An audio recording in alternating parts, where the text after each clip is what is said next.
Hi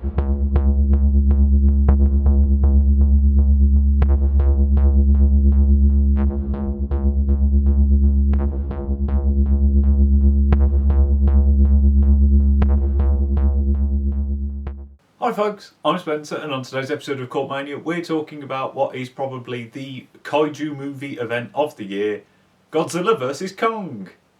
Fight! Coming to us from director Adam Wingard, Godzilla vs Kong is the culmination of the presumed first stage of Legendary's Monsterverse, which has had a few ups and downs as a sort of series, but overall has been pretty good. I really liked Gareth Edwards' Godzilla that started this whole thing off. I really liked Jordan Vogt-Roberts' Kong Skull Island, and was absolutely crushingly disappointed by Godzilla King of the Monsters. So, whilst this was probably my most anticipated film of this year and last year, because it was supposed to come out last year, I was trying to go into this with... I was trying to keep my expectations a little bit lower. Then that trailer came out and I went, this looks like exactly what I want it to be. But is it what I wanted it to be? I'll give you a clue. Yes. The story of Godzilla vs Kong is what some people could generously call to the point, and if you were trying to be mean, say incredibly basic. Basically, after the events of King of the Monsters, Godzilla disappeared again.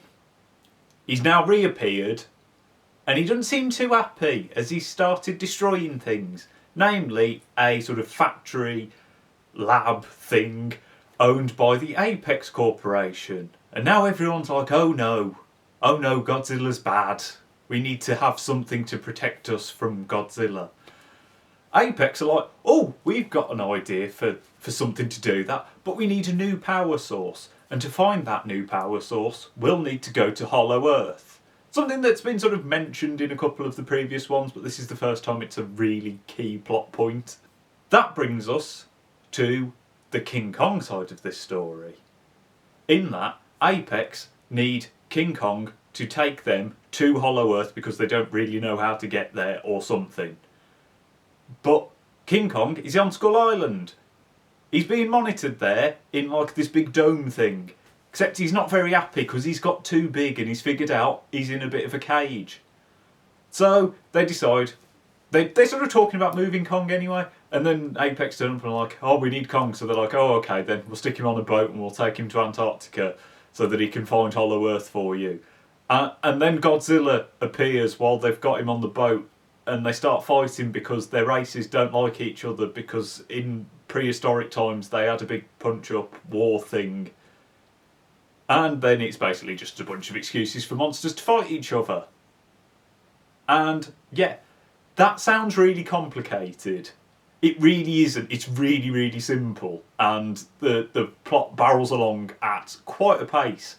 And I'd say no more than like 10-15 minutes go by without another big thing hitting another big thing. There's a lot of big things hitting each other in this film. We need Kong. The world needs him. In those few moments when big things aren't hitting each other, you have a human cast who are doing human things, as is, what happens with kaiju movies. Barely any characters from any of the other films turn up in this. The main person that you will recognise is Millie Bobby Brown as Madison Russell from King of the Monsters, who is the sort of person going, Godzilla doesn't normally destroy things, so there must be something that is making him angry. She teams up with a sort of other kid from her school and a podcaster to go undercover and find out what on earth Apex are doing that's not making Godzilla very happy. It's a very silly storyline. A lot of the story in this film is incredibly silly, but it feels like the sort of thing that would happen in a Showa era Godzilla film. You have child characters and you have a journalist, and in that way it feels very classic and throwback, and I liked that about it. Over on the Kong side of things, you have Alexander Skarsgård and Rebecca Hall as scientists who basically turn up to do a lot of plot exposition, but they do get some funny moments here and there. They're likeable characters. Actually, everyone in this film is likeable if they should be. But I think, it's generally, it's scientists, it's people giving you an excuse to watch big things hit one another. The only real standout human character is Gia, played by Kaylee Hottle, who is a deaf girl who lived on Skull Island. She's the last remaining inhabitant of Skull Island, and she sort of struck up a bond with Kong. She's deaf, so she's sign languages, and she sort of taught Kong some sign language. And I mean, she's brilliant. Kaylee Hottle is brilliant. I mean, she's deaf in real life. She comes from a deaf family, so her signing is all on point, I presume. But she's so expressive, and she brings a sort of emotional core to the human story that I think would be lacking otherwise. I think she's a real star in this. She packs so much emotion into her movements and her facial expressions. She's the star of the film outside of the big CGI things. I made a promise to protect her. And I think that in some way, Kong did the same. I mean, you also have human villains because you have to. They're very evil. They turn up. I mean, I'm not going to spoil who they are, but I mean, they set foot on screen. You go, well, you're evil. But again, it's got that sort of classic Showa era Godzilla thing of just being like smug, horrible baddies that you just go, I can't wait until a big monster hits you. So yeah, it's a basic story. It's basic characters, but it's all very, very serviceable. And I did care. I cared about them. And yeah, there are some very funny moments. There's one joke that I really laughed at, probably more than I should have. But it doesn't feel like a film devoid of character. Mainly because Kong is so well realised here. The CGI is fantastic, to be honest. And they pack a lot of characterisation into Kong, his face. He's a very... I mean, it's why, if you've seen my video on Kong, it's why we like him so much, because it's a very personable human character. He feels like the central character of the film. It's very much a Kong-led film compared to, it's more Kong than Godzilla. I think that's something worth knowing going in. But that works because you do care about him, and, he smiles or looks sad or has a shower, has a thick booty. You very much like Kong, and I think that's something that a lot of other reviewers don't seem to have commented on, is that Kong is a character that you like and has a personality that very much comes through. That works a bit less so for Godzilla. I think that's in part because Toho didn't want a humanised, emotional Godzilla. It's one of their stipulations with the Legendary series. But even with that, it's got more of a personality in this film than in any of the others. There's the photo that's been going around of Godzilla seeming to smile, and I think there is a slightly more human quality to Godzilla than perhaps in the others, and I was quite happy with that. I think that's really cool. And, I mean, the effects, like I said, are all very good. There are some fantastic creature designs. I'm still not 100% sold on the Legendary Godzilla, but I like it more in this than, again, in the last film. And all the effects work really well because they still keep a scale. They still feel big and weighty. Nothing ever felt sort of CGI floaty.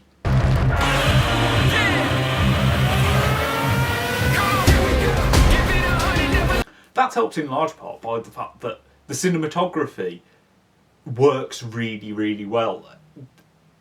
It's not the same sort of thing that the Gareth Edwards one had, where they shoot everything from low angles to make the monsters feel big. They do it often enough. There are lots of shots where you'll see a person run past just to give you that sense of scale. But I do think the cinematography helps, even though there are, lots of points where it's up at head height with the kaiju, but they do still feel very big. And you can see them.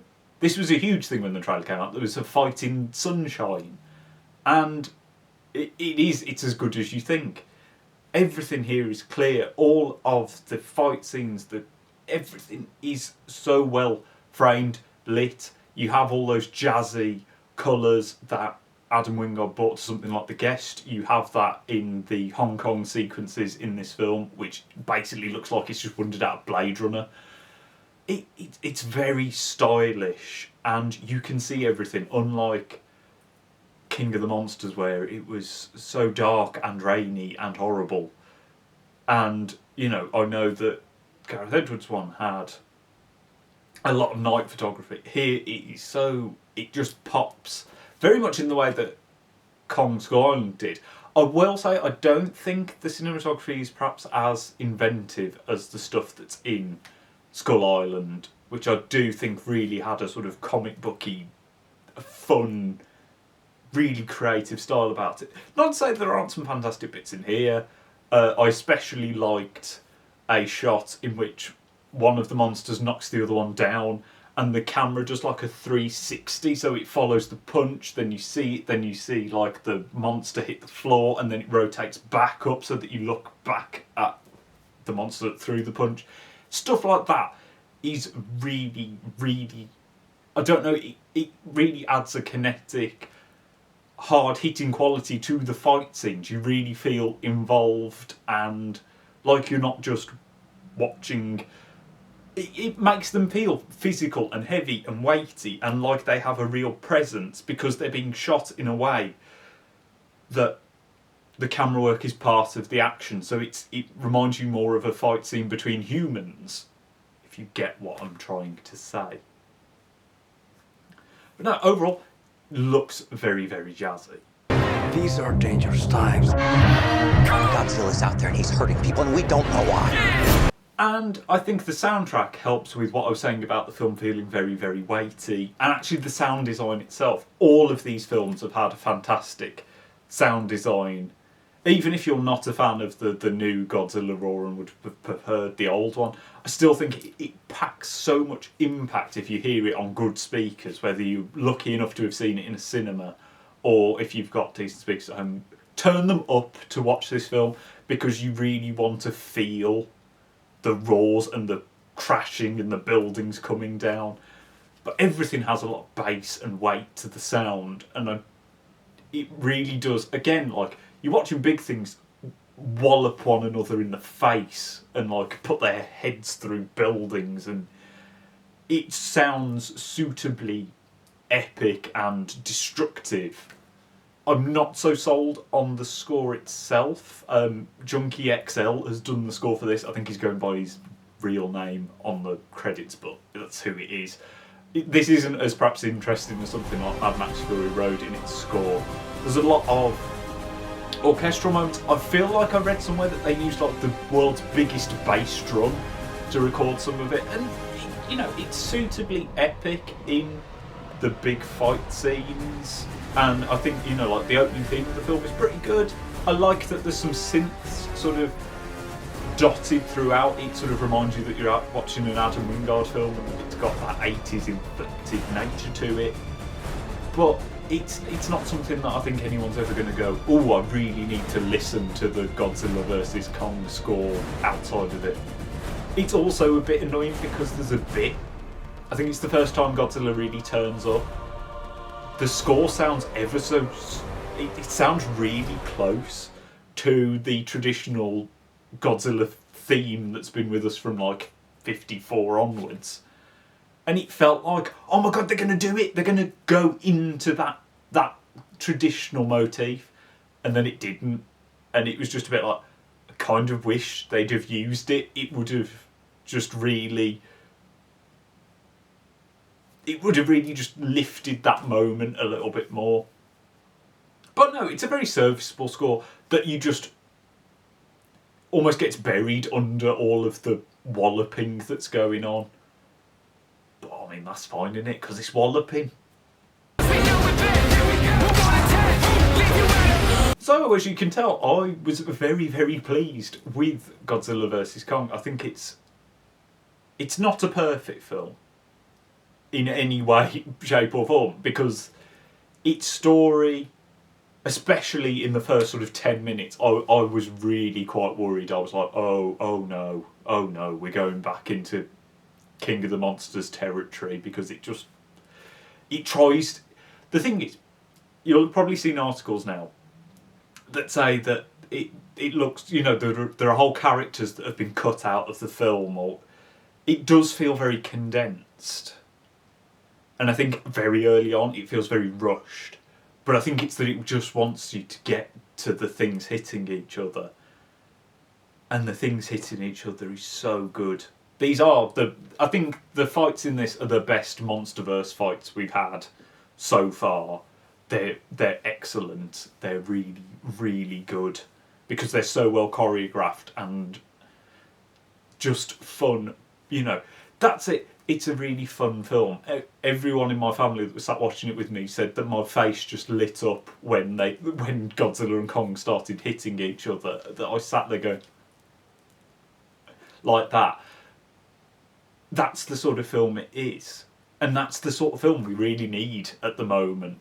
We need fun films, and I think the fact that the plot isn't the most engaging, fantastic thing ever doesn't really matter, because we've sat through 3 other films worth of plot just to get to them hitting each other now.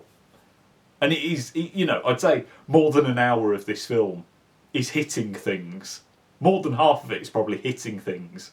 And that's exactly what I wanted. And it's full of references to classic kaiju movies.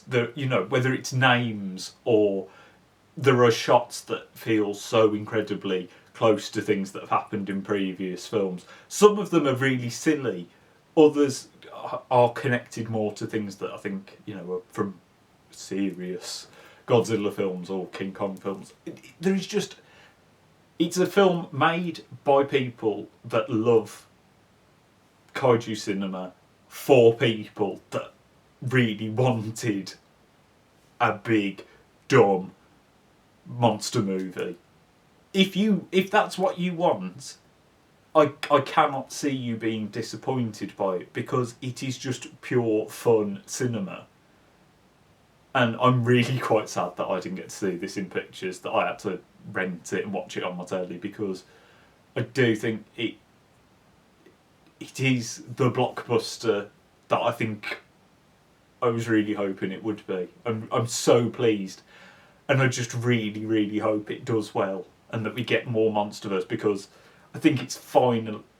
This feels like the closest it's gotten to being what I think everyone wanted these films to be. Like I said, I don't think it's my favourite. I think Kong Skull Island is still my favourite Monsterverse film, but this is bloody close, and I think this will appeal to a wide audience, because it's just pure joyful monster mash destruction. I really liked it. But that's just my opinion. What do you think of Godzilla vs Kong? Where would you put it in the sort of Monsterverse? You know, is it your favourite, or did you really dislike it? Just let me know down in the comments. Like and subscribe so you don't miss any more videos. And I shall see you next time.